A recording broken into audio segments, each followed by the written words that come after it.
মাত্র একটি ক্লিক করে যে কোনো ধরনের ভিডিওর ব্যাকগ্রাউন্ড চেঞ্জ করতে পারেন। এখন ভিডিওটা যতটা মাল্টি কালার হোক অথবা যত কঠিন ব্যাকগ্রাউন্ডটি হোক, আপনারা আমার অ্যাডোবি প্রিমিয়ার প্রো ইন্টারফেসে একটা ভিডিও দেখতে পাচ্ছেন। এবার আপনি টুল প্যানেল থেকে অবজেক্ট মাস্ক টুলটাকে সিলেক্ট করে নিন। তারপর আপনি এখানে এই যে ভিডিওটা, আমাদের ইন্টারফেসে যে ভিডিওটা আছে আমাদের টাইম লাইনে, এবার এই ভিডিওর উপরে এভাবে ক্লিক করে দিন। এবার দেখতে পাচ্ছেন এখানে একটা কালার অ্যাপ্লাই হয়ে গেল। এবার আপনি চলে আসবেন ইফেক্ট প্যানেলে, ইফেক্ট কন্ট্রোল, এখানে অবজেক্ট মাস্ক ওয়ান, এটাতে আমরা টেক্সট সিলেক্টেডে ক্লিক করে দেব। এবার টেক্সট সিলেক্টেডে ক্লিক করে দিলাম। তারপর একটু সময় ওয়েট করতে হবে। দেখতে পাচ্ছেন এটা ট্র্যাকিং হচ্ছে। এবার দেখতে পাচ্ছেন আমাদের ভিডিওর মধ্যে থাকা যে অবজেক্টটা আছে এটা কিন্তু সিলেক্ট হয়ে গেছে। এবার আমরা এখান থেকে অবজেক্ট মাস্ক, এই যে জিরো স্মুথ, এটাকে ধরে এইখানে এই যে অপাসিটি, এটার উপরে ছেড়ে দিন। দেখুন এটা মাস্কিং হয়ে গেল।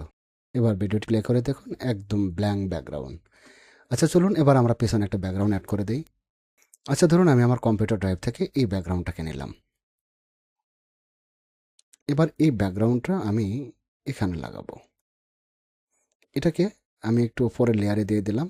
এই ব্যাকগ্রাউন্ডটাকে আমি এখানে লাগাবো। এবার প্লে করুন।